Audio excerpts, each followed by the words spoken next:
Ranjano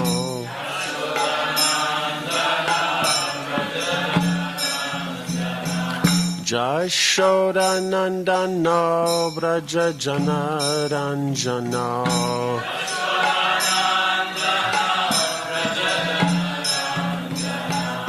Jashodanandano Brajajana Ranjano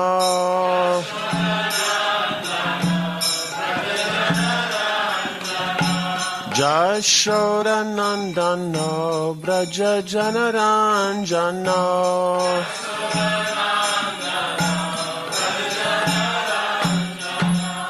Jamunatira Vanachari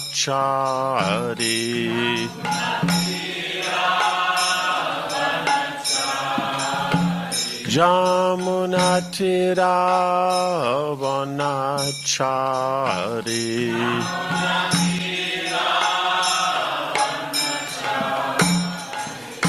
Jayo Radha Madhava Kunjabihari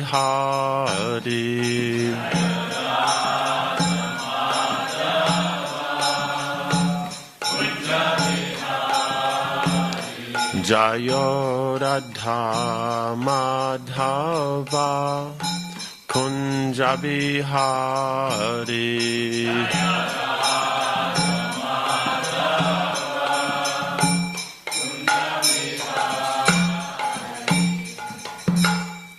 Jayam Vishnupada Paramahansa Privira Jakacharya Tarasati Shishima is the Vangrishla A.C. Bhaktivedanta Swami Maharaj Shla Prabhupada Ki.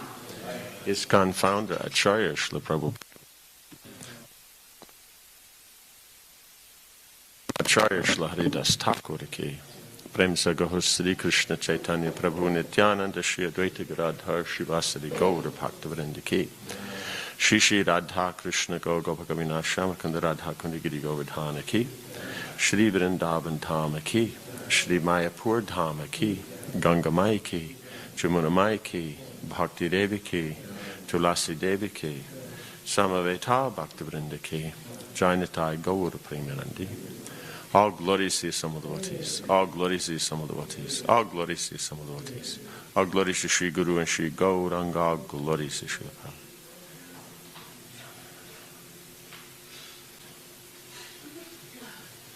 Om Namo Bhagavate Vasudevaya. Om Namo Bhagavate Vasudevaya. Om Namo Bhagavate Vasudevaya.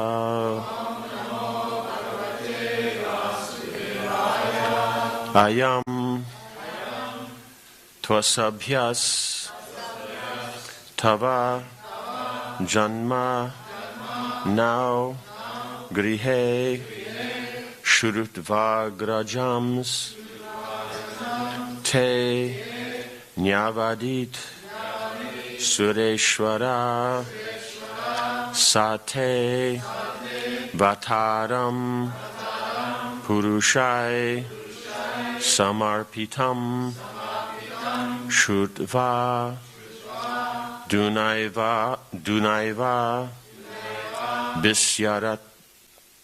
Bisarat Yudha Ayam Tvasabhyas Tava Janma Now Grihe Shurvagramams Te Nyavadhit Sureshwara Satevataram Purushai Samarpitam Shudvadhunai Bha Bistarat Yudha Ayam Tvasabhyas Tava Janma Now Grihe Shudvagramams Te Nyavadit Sureshwara Satevataram Purushai Samarpitam Shudva Tunaiva Bistarat Yudha Yudha.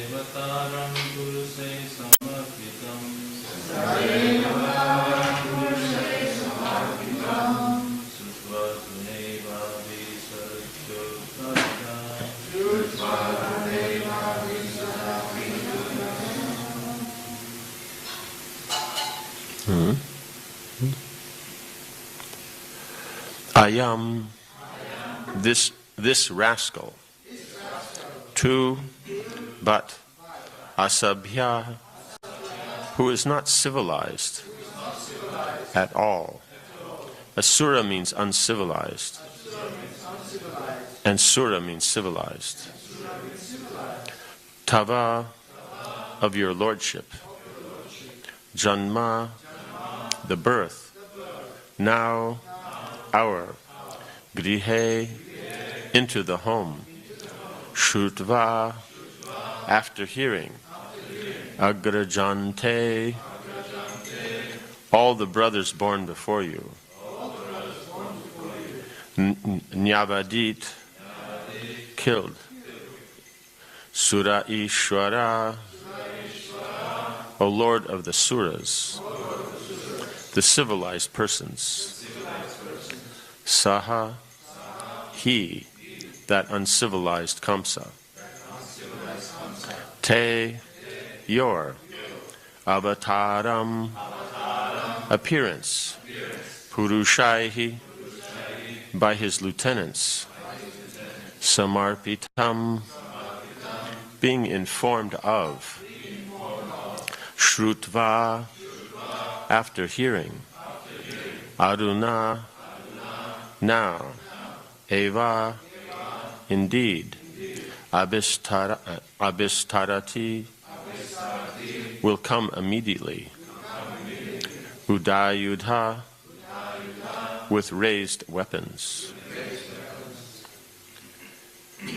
Translation. O my Lord, Lord of the demigods, after hearing the prophecy that you would take birth in our home and kill him, this uncivilized Kamsa killed so many of your elder brothers. As soon as he hears from his lieutenants that you have appeared, he will immediately come with weapons to kill you. Purport. Kamsa has here been described as asabhya, meaning uncivilized or most heinous, because he killed the many children of his sister. When he heard the prophecy that he would be killed by her 8th son, this uncivilized man Kamsa was immediately ready to kill his innocent sister on the occasion of her marriage. An uncivilized man can do anything for the satisfaction of the senses. He can kill children, he can kill cows, he can kill Brahmins, he can kill old men. He has no mercy for anyone. According to Vedic civilization, cows, women, children, old men, and Brahmanas should be excused if they are at fault. But Asuras, uncivilized men, do not care about that. At the present moment, the killing of cows and the killing of children is going on unrestrictedly, and therefore this civilization is not at all human. And those who are conducting this condemned civilization are uncivilized Asuras. Such uncivilized men are not in favor of the Krishna consciousness movement. As public officers, they declare without hesitation that the chanting of the Hare Krishna mantra movement is a nuisance. Although Bhagavad Gita clearly says, Satatam kirtayanto mam, yantascha dridha vrataha. According to this verse, it is the duty of the Mahatmas to chant the Hare Krishna mantra and try to spread it all over the world, to the best of their ability. Unfortunately, society is in such an uncivilized state that there are so-called Mahatmas who are prepared to kill cows and children to stop the Hare Krishna movement. Such uncivilized activities were actually demonstrated in opposition to the Hare Krishna movement's Bombay center, Hare Krishna land. As Kamsa was not expected to kill the beautiful child of Devaki and Vasudeva, The uncivilized society, although unhappy about the advancement of the Krishna conscious movement, cannot be expected to stop it. Yet we must face many difficulties in many different ways. Although Krishna cannot be killed, Vasudeva, as the father of Krishna, was trembling because of in affection he thought that Kamsa would immediately come and kill his son. Similarly, although the Krishna conscious movement and Krishna are not different, and no asuras can check it, we are afraid that at any moment the asuras can stop this movement in any part of the world.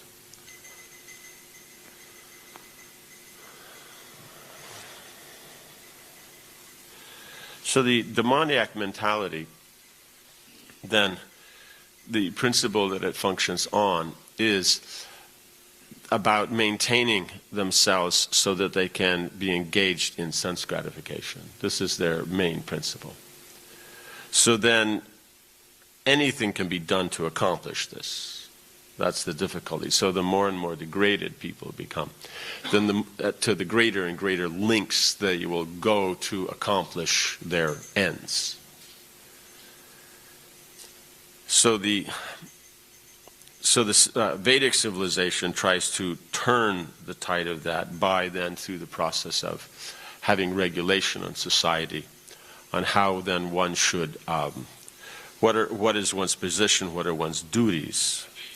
And so since the position of relationship in the spiritual world between living entities is based on friendship, that friendship then comes in, so there's just one principle. But in the material world, then it has three. Where there's friendship with those who are, similar nature, or to the preachers. Then there's the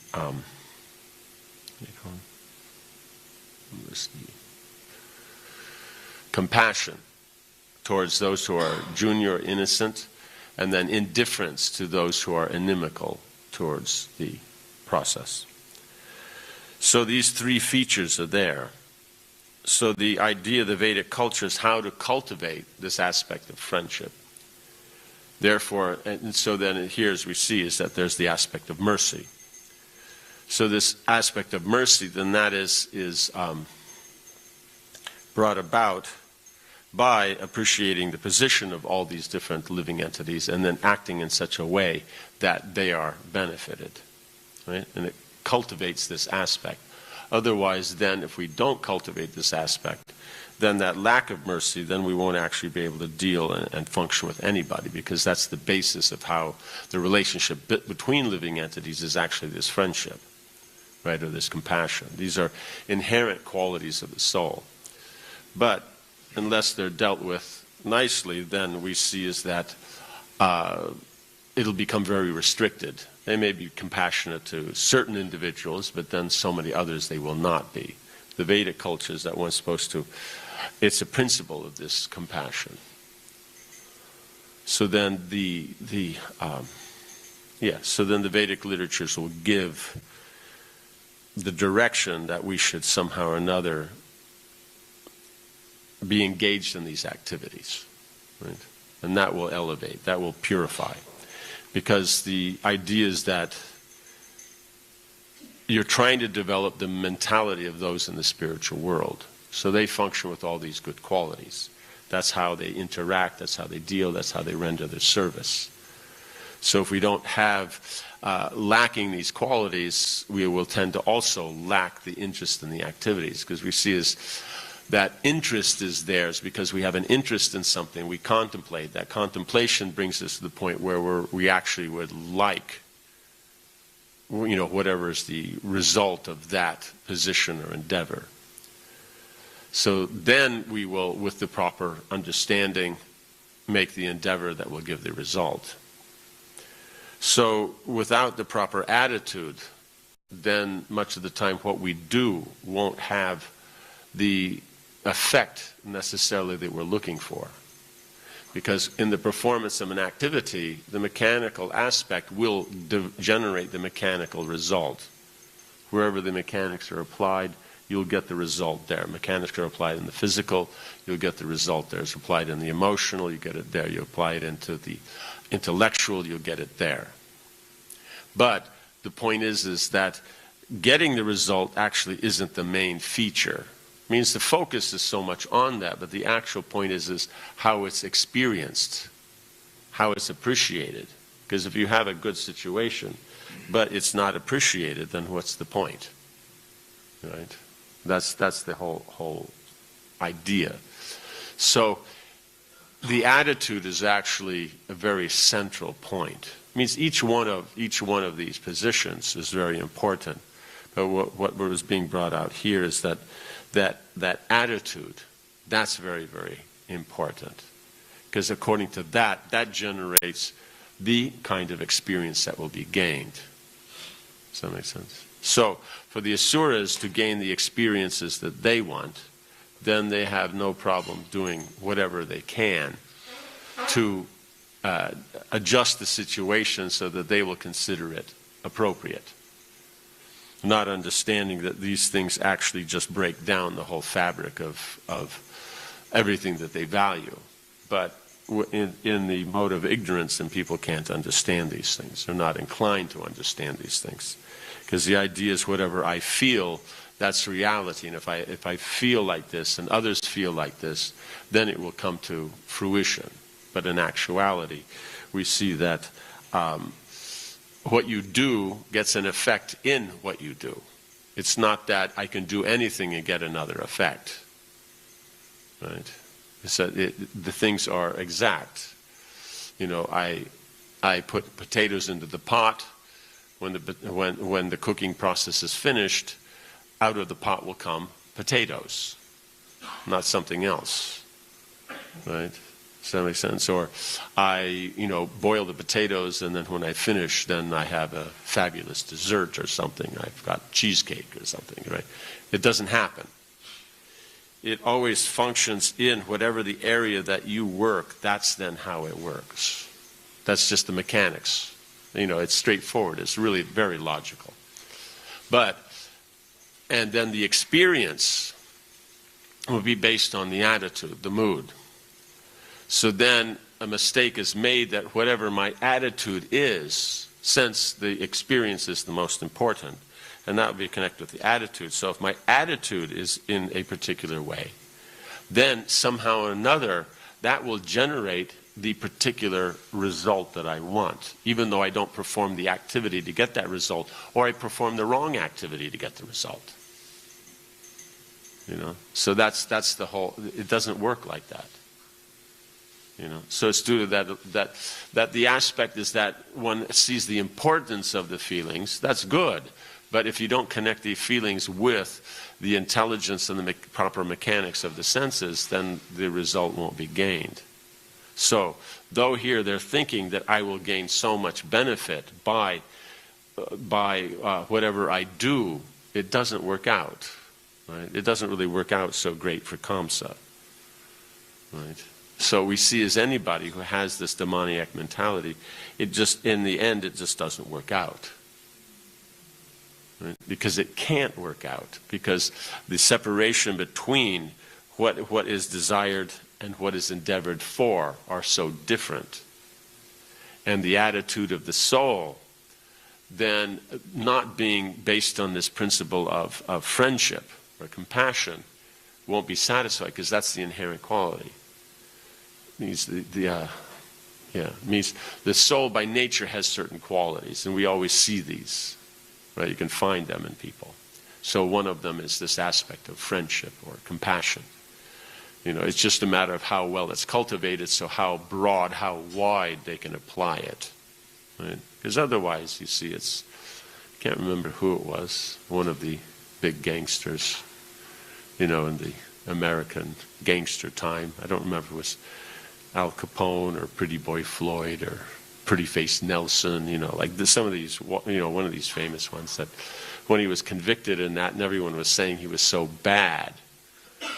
But his mother was thinking he's a nice boy because he's always nice to his mother.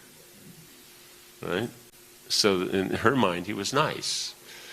But maybe she was the only one he was nice to. So that's the point. There always is going to be some aspect of compassion because it's nature of the soul. But unless it's cultivated, unless one is civilized, then it's not actually broad enough to give a full benefit. So does that make sense? Yeah. So that's always a.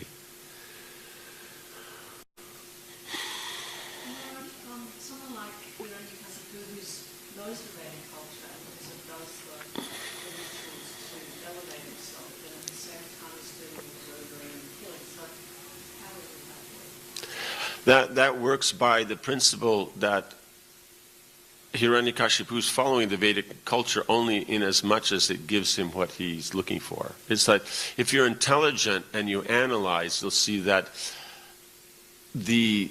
since the Vedic culture is coming from the Lord and it's based on his rules of the universe and mechanical transformations of the energy of the universe to get results is based on those laws. Therefore, the social system that acknowledges those laws and works in connection with those laws would naturally be the best system.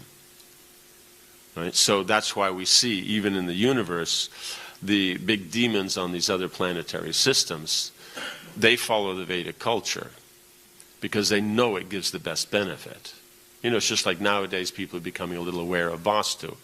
But do they care about the Vedic culture or Krishna consciousness? No, they just know the Vastu is a good thing, so they use it. Same with yoga. So all these things that are traditionally to be used in Krishna consciousness, they'll take them up because when shown the benefits, they will adjust to it. Does that make sense? So Hiranyakashipu is the same. They're only doing it for the purpose of their karma, so they're only taking it that far. So when they feel it gets in the way of it, then they won't follow. That's the difficulty with the materialistic practice of the Vedic culture, is that you'll follow it how much you get the benefit, and then after it's followed, then you don't worry about it anymore. Does that make sense? So it's not a principle that they care about these things. It's like they're saying, the people don't necessarily care about Vastu. Just that it's something that you do, it's a better thing, but it's not that as they go in their life, they're careful. Like, you don't see it so much in the modern houses because there's only 3 sides to a door, right? But in the Vedic, there'd be 4 sides, or like that. Does that make sense? So then the bottom, the threshold there, you would always not step on it because that's where Vastu resides. So there would be these elements of being careful about things. So it would be an ongoing.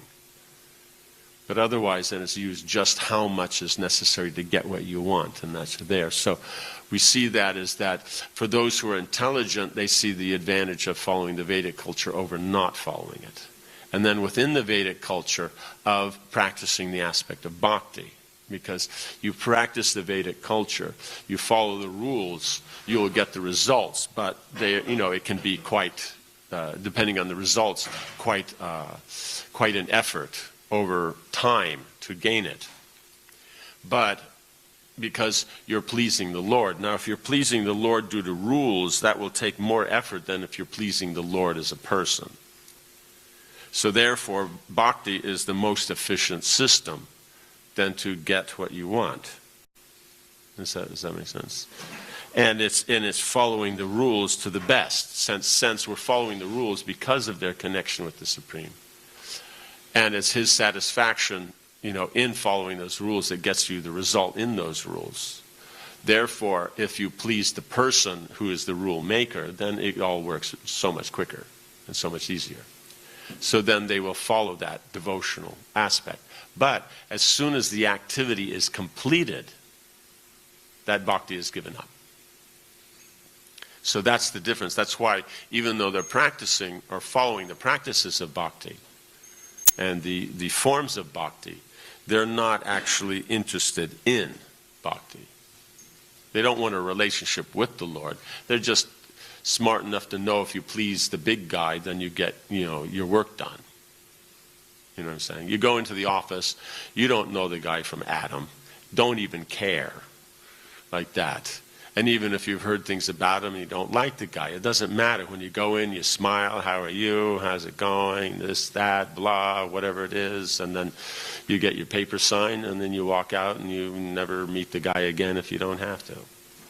You know what I'm saying? So that's the whole point, is that even though they're following, it's still not. So the point of people following the Vedic culture, even if they're not following it for the actual purpose of devotional service, they'll get their benefit, and at the same time the devotees get a benefit. Because when people follow the Vedic culture, it creates that environment and makes those facilities available. So it's just easier. Right? So because the demons follow the Vedic culture, like Jarasandha, because he follows the Vedic culture, therefore when Krishna and Arjuna and Bhima come as Brahmins, he will respect them in that way. I mean, because, does that make sense? So he'll deal properly, so then it works better for devotees, though they themselves won't get any spiritual benefit, specifically. Does that make sense? So because that's not their interest or their intent. But it creates a better environment because you're following the natural laws. That's all. So the universe is made for practicing Krishna consciousness. And so that means then the highest form of following the laws of God. So if people follow the basics, it just creates a more favorable environment. Does that make sense? So that's we see then Prahlad Maharaj. And then Hiranyakashipu, the biggest demon in the universe that ever was. What school system does he send his kid to? Right? Gurukul. And this is like your number one demon. So then it works out. Does that make sense? So that's the whole thing, is that he'll deal. Narad Muni will come. He will, respect him, give him a place, listen to what he has to say, deal with him as properly as a Brahmin. Like that. He just has a rule that Narad Muni can't go into the inside of the house where Prahlad Maharaj is, because he figures there'll be some... He's worried about the bad association between Narad and Prahlad Maharaj, that Prahlad Maharaj will become God conscious, so therefore he forbids him to go. He'll come into the court, but he can't go into the house. You know what I'm saying? So there's some aspects that they follow, but that's the whole point, is they stop at that point. It's just like, let's say, like in the modern kind of context, the yoga studio. So because they're interested in yoga, and interested in kirtan, interested in, some of the yoga philosophy and stuff like that. So they'll do yoga with anybody, hear kirtan from anybody, and hear philosophy from anybody. So that gives an opportunity that then devotees could come and do kirtan and explain philosophy. And they'd be happy with that. Then they come in contact with the bona fide process. Right? Otherwise, before, they're just dealing on the platform of karma. Yoga and these things are a pious activity, so they get the benefits of the pious activity, but no devotional benefit. Right? Does that make sense? But when the devotees come and they then do kirtan and they explain things, then now they're getting spiritual benefit. Does that make sense? So it's not a bad thing that they follow this.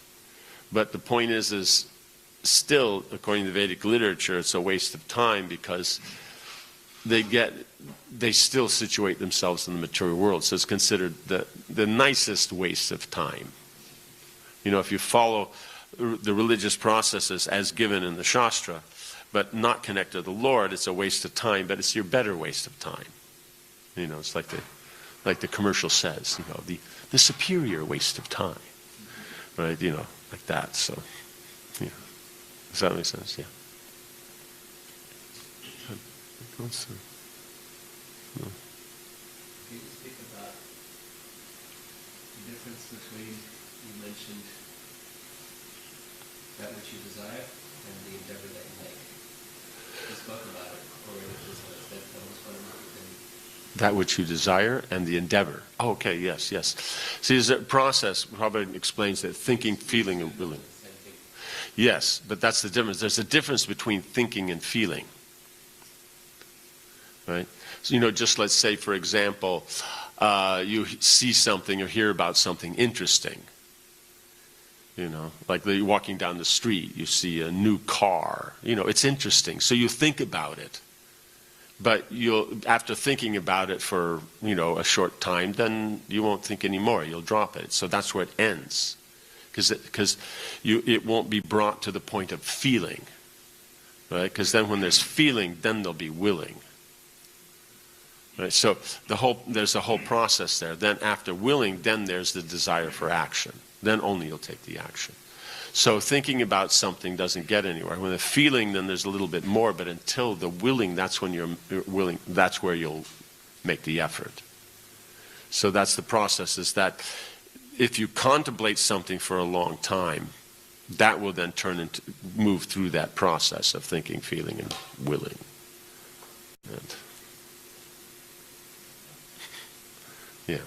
So that's the whole idea, is that, in the Vedic context, is that if there's something appropriate that one should be doing, then one should always be hearing about it in the association of those who are discussing it and practicing it. Because that will be the best environment in which we may therefore then take it up.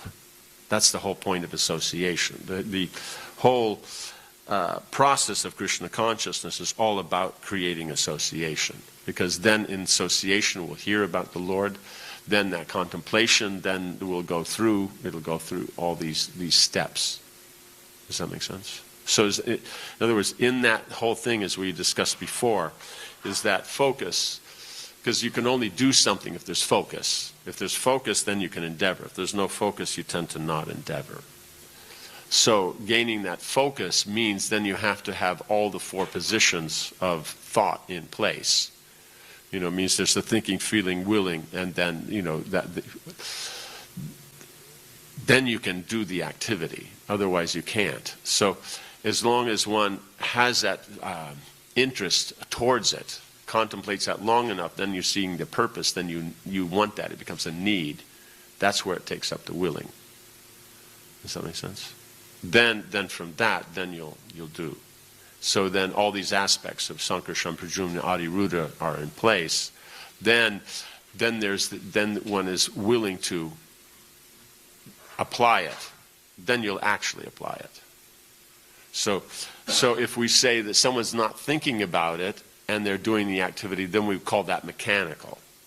But the problem's not the activity. We'll blame it on the activity. Oh, people are doing that, it's mechanical, it's just ritualistic. That's because they're not absorbed in it, they don't know what it's for, why they're doing it. So the fault's not the activity. Because you can do anything mechanically. You can brush your teeth mechanically.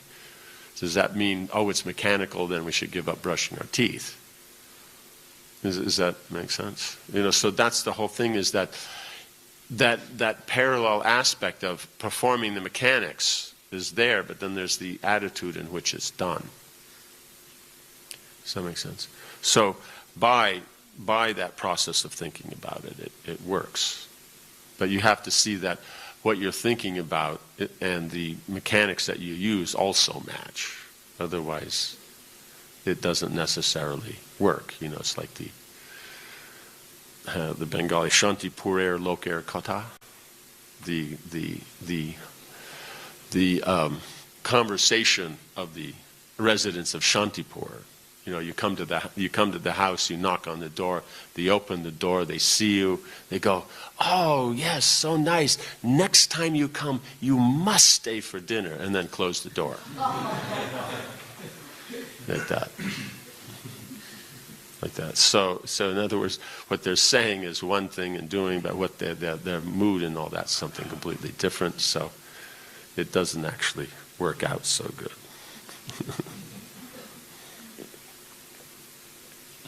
Is that? Yeah, so that's what we're trying to do, is develop so Krishna consciousness is actually an attitude.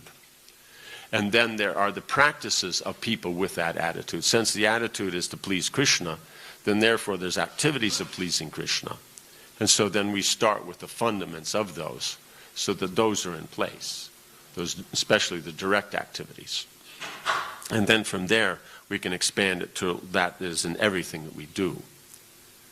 But that's what you're trying to get, is that mentality, that spirit of servant of Krishna. Because if that's in place, then everything else will work. And if that's not in place, then everything won't work so much. So the means that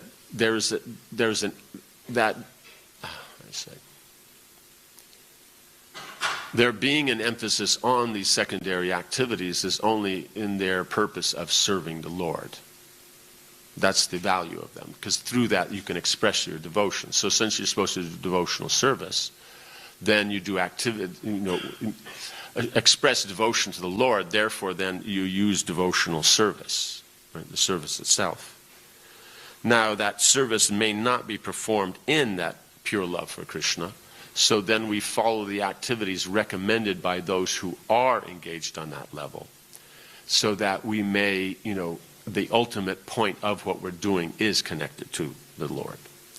Does that make sense? So that's where you may find your mechanical aspects and things like that. But by continually engaging in the service, it'll purify the heart. That will then start to bring where it's something you are interested in, more than just theoretically. That okay, Krishna is good. I've heard the philosophy. I have faith in it, but I don't necessarily connect what I'm doing with the Lord. Right? I may sometimes, may not. But the point is, because ultimately it's for Krishna, then it's counted as devotional service. It's coming under authority. Then you will advance. Does that make sense? Yeah. Like that. So that's why even the mechanical has an advantage. Because if we give up the mechanical, then what do you have? We say, no, but it's all about the mood. All about the feeling, but that's nice if you have the feeling, then you have the mood. But if you don't have the mood or feeling, how do you develop it? But by doing the activities of those who have that mood and feeling with the idea of pleasing them, then that's how it'll come. That's how you can see. But otherwise they say it's just the mood, but then what cultivates the mood? Okay, great, it's the mood, but how does that cultivate it? It's like saying, we don't have to go through all these rituals of cooking and all this and that. That's just, we just need to eat. We just have to, the two go together.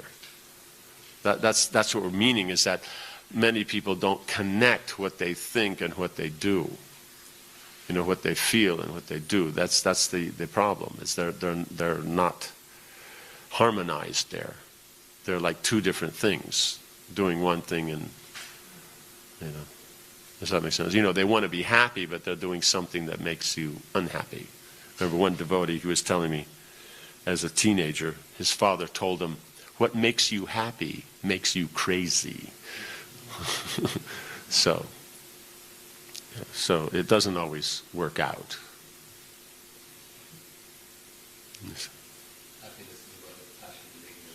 Yes. So that's the thing. Happiness and goodness is something generally beyond what we're used to. But if you perform it and get, see the benefit of it, the superiority of it, then one can appreciate it and move forward with that. But until there's that experience, because we can hear about it, and that would be best. We hear about the superiority and we take it up. And if not, we hear about it and then see others who are practicing it and seeing the benefit. But otherwise, then we ourselves have to practice it. Only then we'll be convinced, right? Because technically we could be convinced just by hearing. But much of the time it's only by experiencing. But still that's considered good. But if we practice, experience, and still don't get that understanding, then that's basically not considered an appropriate position. So by association, by hearing, by practicing, then one starts to develop that ability to appreciate what Krishna consciousness is offering, and then take it up with that focus and determination. So that means they're always contemplating it. So therefore, there's always that desire, that need for it. So basically, you can say there's desire and there's need. We don't separate the two, because most of the time what we desire we don't need. So you don't want to make the connection too obvious, because then a lot of the stuff we wouldn't have because we don't need it. So therefore you can say there's an emotional need. By thinking about it, you become attached to it. Attachment means I need this, right? Because when you just think about it, it has something of interest. That's why nothing's done. That's why we can see in the modern, we were talking about the mental speculation. The other day we were talking about the taste that's gained from the speculative process. So that's just that thinking is there. And because of that, then there's a taste in the speculation. But they don't want to discuss it in such a way that it brings them to needing that knowledge. Because that means then they have to do something, they have to apply it. So that's the whole point, is then it shifts from the intellectual speculative platform into a practical platform. What do you call them? Pracademics. Yeah, so then it turns into that, and that's a whole different... it's a different species, because for them the knowledge is interesting in its how well it can forward the practical application. While those who are the non-pracademics, then they for them it's the ability to the mechanic of the speculative process. So something that has the most opportunities, has the greatest richness in speculative possibilities, that's considered your better theory or your better paper. Like that, it really sparks. So that's it. It just gives them that taste, because that is what they need. So the knowledge that they're using to gain that isn't actually important for them. It's that there is that process going on. So that's why you'll see that some can only do it within a particular limited field, but some they can appreciate any variety of speculation. So it can be in a discipline that has nothing to do with them, but because it's so well presented, and it's so, has that intellectual aspects to it that you can speculate, they'll think it's great. And then that will be considered, a much more broad-minded, academic and, very, more pleasant. Anybody can talk, he can deal with anybody and stuff like that. So they'll be very much appreciated. But the problem is it's still just academic, not pracademic. So for them, the practical is the speculation. So it is the end of what they want. It is their need. Well, for the pracademic to be able to apply it and therefore get the actual results is the need. So therefore then they apply it. Does that make sense? So it's just,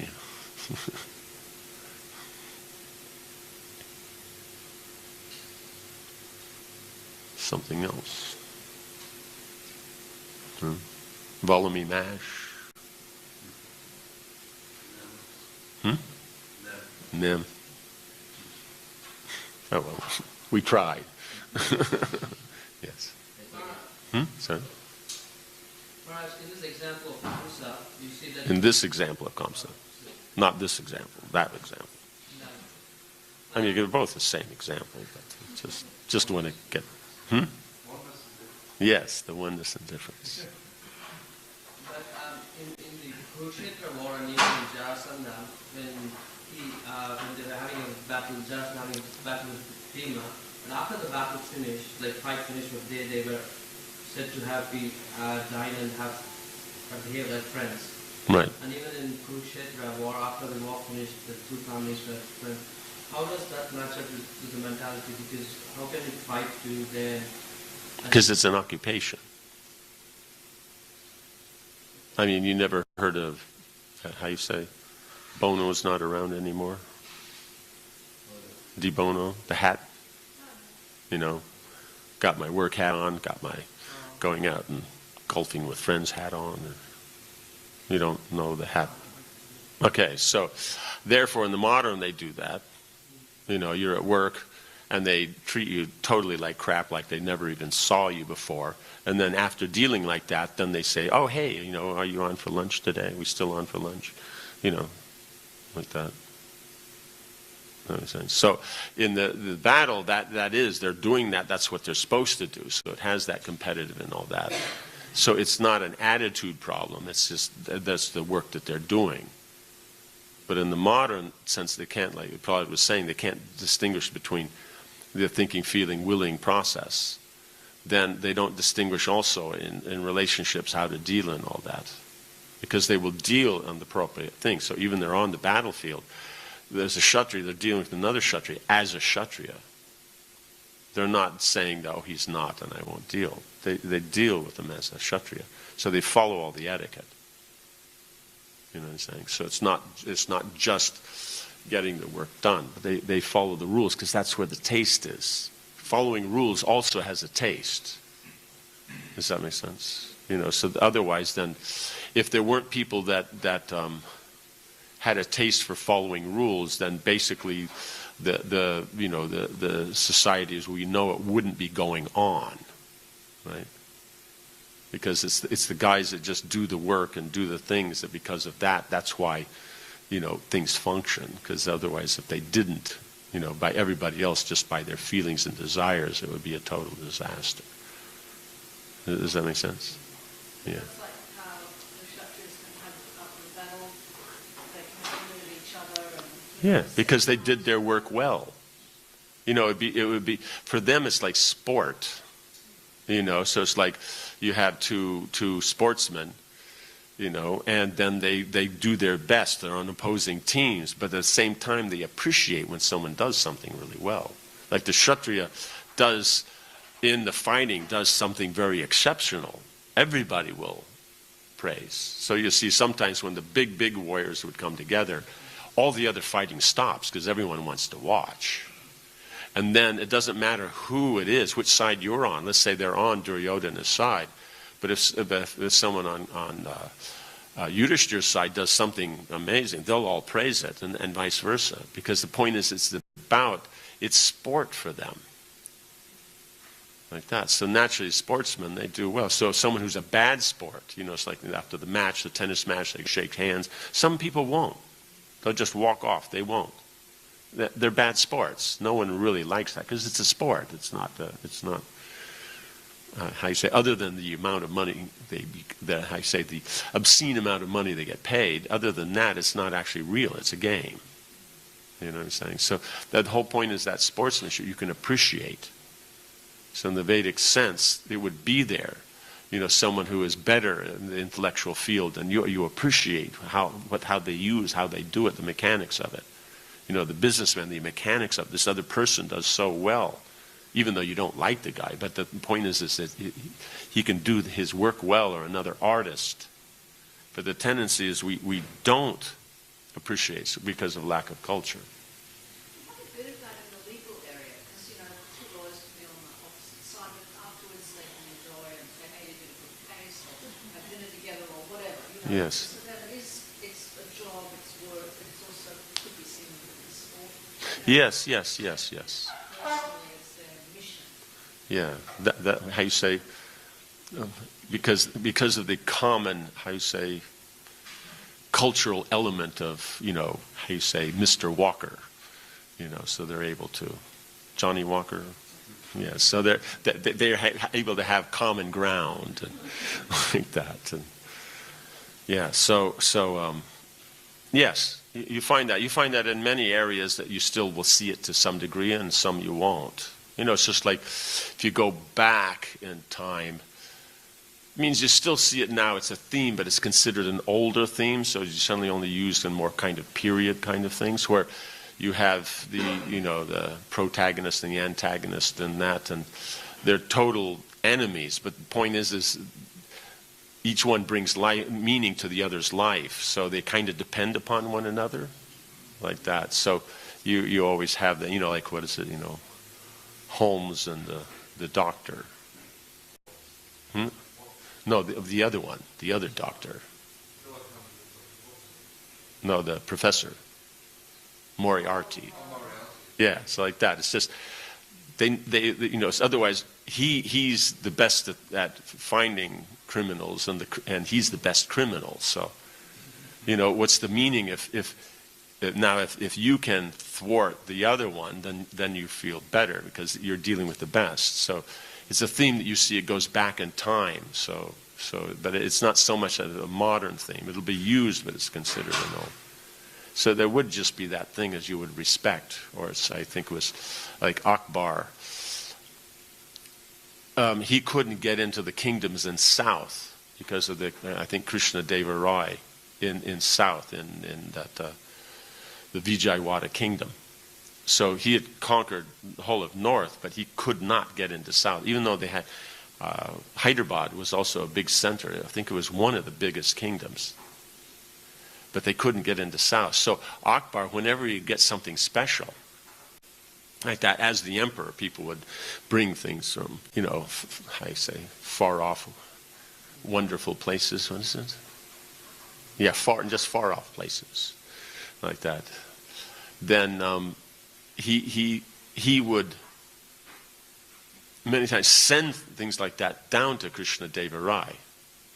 So it has the double thing. Is one, if the chivalry is that I got this, I'm getting this, I'm sending it to you. Now, what could he send back that would equal that? He won't have that facility. So in that way, but at the same time, there is respect. Otherwise, why is he sending it to him? Otherwise, he wouldn't bother. You know what I'm saying? Or that you have that. Who's that old? I think it's Shaluddin, and then I can't remember his name. In the wars over Jerusalem. Yeah, something. So there was a respect between them, because they knew they were the best. Saladin, yes, Saladin.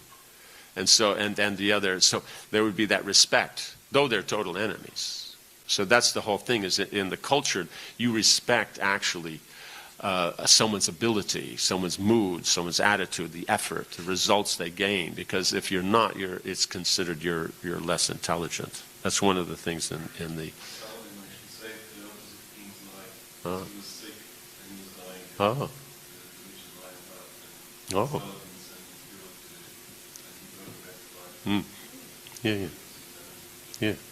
Yeah. So like that, because otherwise, what's the point? If because otherwise he wins because the other guy dies from a cold or something. He's got to, there's got to be something there. That's why when the other one drops their weapon, then they'll drop their weapon to keep it equal, like that. So it's an old theme, but it's not really understood these days, because even nowadays they try to use it. People think they're stupid, but whatever, So it's So these things, they're just part of human culture. Because these things are an occupation, there's something that's done, and so how well it's done, that's appreciated. Just like, let's say at work, if one's a professional, one likes to work with professionals, just because the work goes so well. The person may be a really great guy, but if he can't do the work, then it's not appreciated. Like that. But now if he's a great guy and can do the work, then that's the best. Okay, yes? It's an interesting way to look at it. It reminds me of like an orchestra. Okay. Yes. Yeah. No, it's the same. We'll apply it here and there. It's just like the common thing of duty. How can that be something superior? Without how can that give taste? But at the same time, I think there's still a little bit of the flavor there of like the duty, or to the country and the military, and sacrifice for the country, and they'll consider it a higher principle than just the common things, like that. Or, so there's a few now and again. The concept of duty is considered good, but they'll generally emphasize the emotional aspect of it rather than the duty itself, right? So it's it. Yeah. Like that. Yeah. Yes. You talked before about how following activities recommended. Following the activities that are recommended. Yes. That continually it will purify you. Yes. The more you do it, you'll get a taste eventually. Yes. Get a taste eventually, hopefully. That's what they say. Well, it's like this. The devotees have said that you'll get this hopefully, and the karmis have said you'll enjoy and be happy. So how's the karmi one working out? So they only have the two alternatives, so might as well try the other one and see how that goes. Right?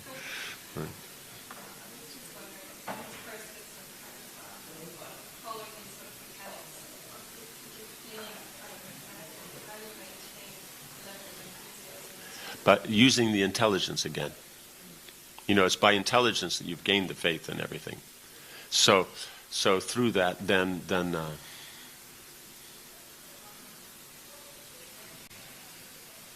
So through that, then you've taken it up. So that faith has come by seeing that in the intelligence it works, right? So then one is trying to therefore continue the process by that. So you keep remembering why you did. Because if one goes back to that, it always makes things work, right? But if you don't, then it makes it work less. Right? Because we forget why we're doing something. But we're doing something because there is a reason for it. At the moment, maybe we don't appreciate it, but you just think back to what's the whole reason that we are involved. Does that make sense? Yeah. You know, it's like that on anything, even relationships or anything. You have a relationship, it's going nicely, but after some time it doesn't go so nicely. Generally what happens is one just forgets why it was going nicely. One will say it's not going nicely, but that's based on because you don't remember, it's not functioning on what was making it work nicely. Does that make sense? Yeah? Impressive.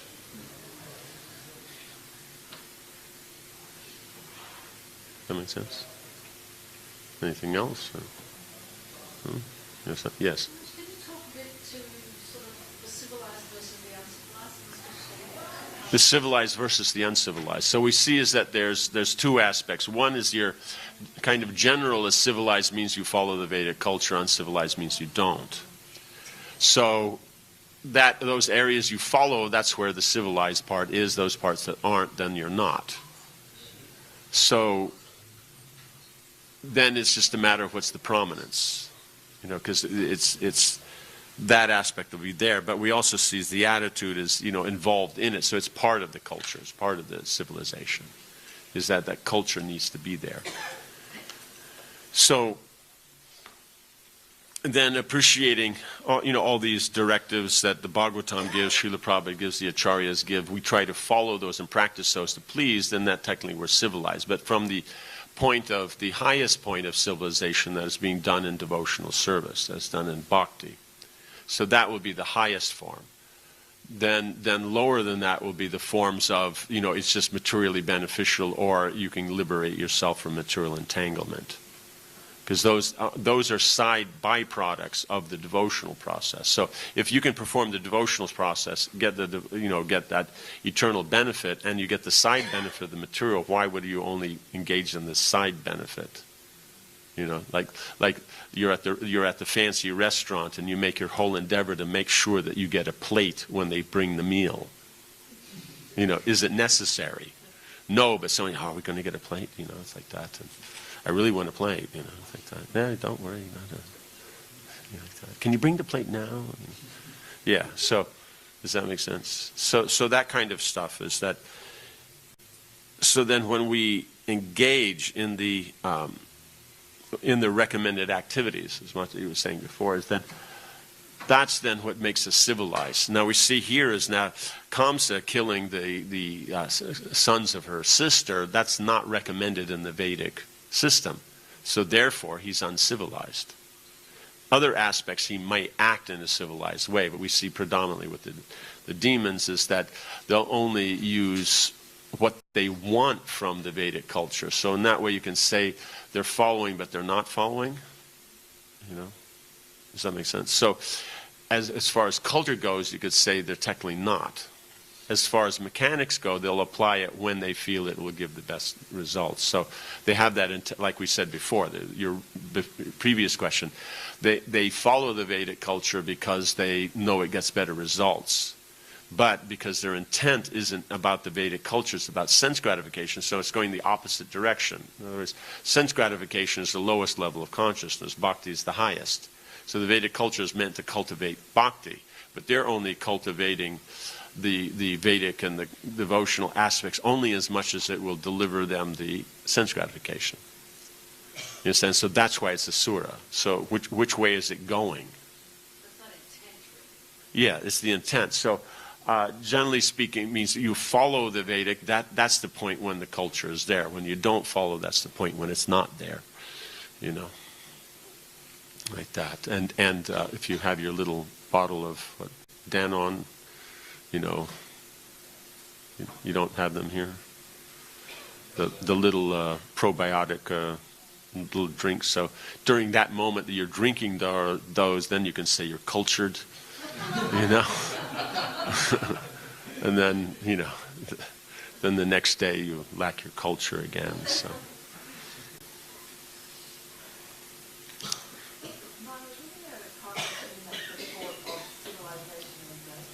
Yes, that's what we were making, is that because the whole point is if we're trying to go elevate ourselves to be qualified to go back to Godhead in the spiritual world, then we will be functioning on that element of friendship with all the living entities. So we have a particular rasa with Krishna, but we have a friendship with all the living entities, and that friendship may be flavored according to what is their relationship with Krishna, right? Because Mother Jashoda has a parental rasa with Krishna, therefore she will be have that senior element for those who are of the age group of Krishna, like that. But otherwise, it's friendship, but it's senior friendship. It's not a parental rasa. It's a senior friendship. You know, so that's how it's working. Does that make sense? Yeah. So to develop that, then the manifestation of that in this material world is mercy. So if you're not cultivating mercy, how will you cultivate and be happy with the relationship? So does that make sense?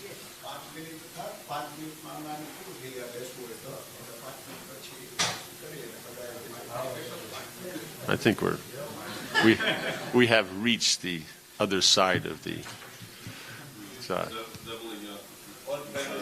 Yes, okay. Grantaraj Srimad Bhagavatam ki, Srila Prabhupada ki, Samaveta Bhaktivinoda ki, Jainatai Gaura Premanandi.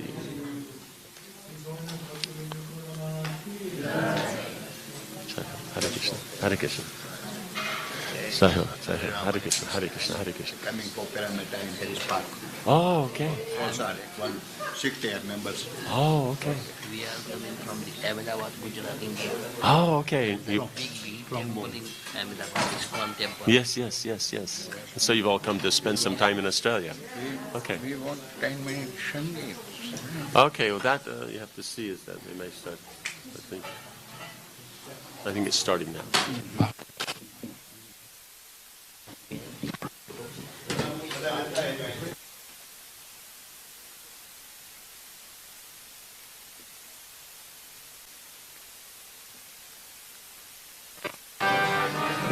We want to 10 minutes. Hare Ram, Hare Krishna. Yeah. 10 minutes. Been doing it.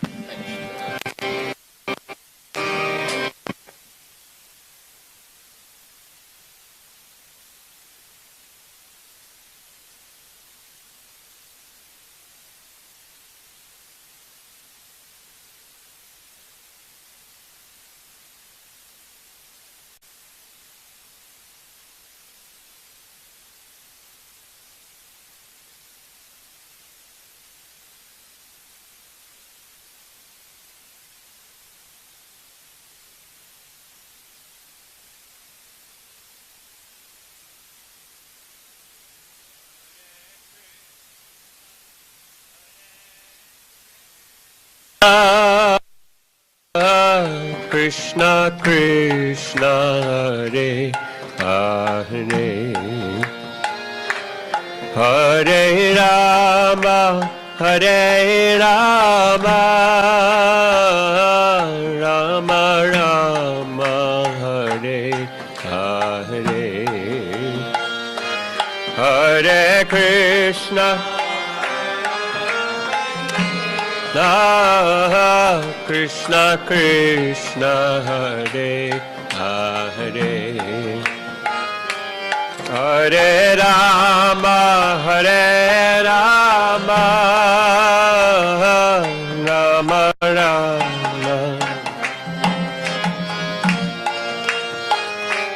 Hare Krishna Krishna Krishna Hare Hare Hare Rama Rama Rama Hare Hare Krishna, Hare Krishna, Krishna Krishna, Hare Hare, Hare